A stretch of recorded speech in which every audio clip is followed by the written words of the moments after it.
Isa na namang away trapiko ang nag-viral matapos makunan sa may Osmeña Highway sa Makati ang dalawang sangkot.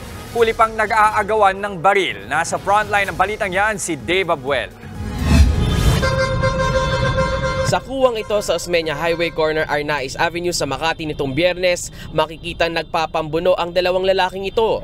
Nakatayo ang isang lalaking nakaputi na may hawak na dalawang baril sa magkabilang kamay. Pilit namang bumabangon ng lalaking naka-helmet habang pinipigilan siya ng lalaking may baril. Mapapansin din ang isang nakatagilid na motor sa gilid nila.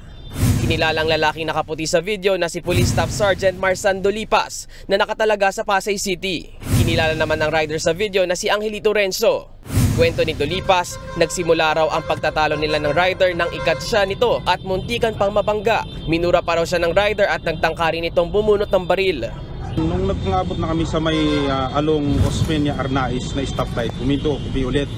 Nakita niya ako sa likod, dinuro-duro niya ako, tapos sinangat niya yung t-shirt niya. Nagulat ako nung nakita ko na may baril. Bumaba daw sa kanyang kotse si Dolipas, saka kinuha ang baril ng rider sa likod.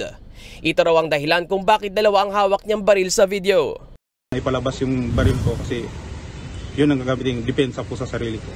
May dumating na mga tanod din na nagpatawag ako ng backup dito sa may substation 3 ng Makati at dito po dinala na namin yung tao.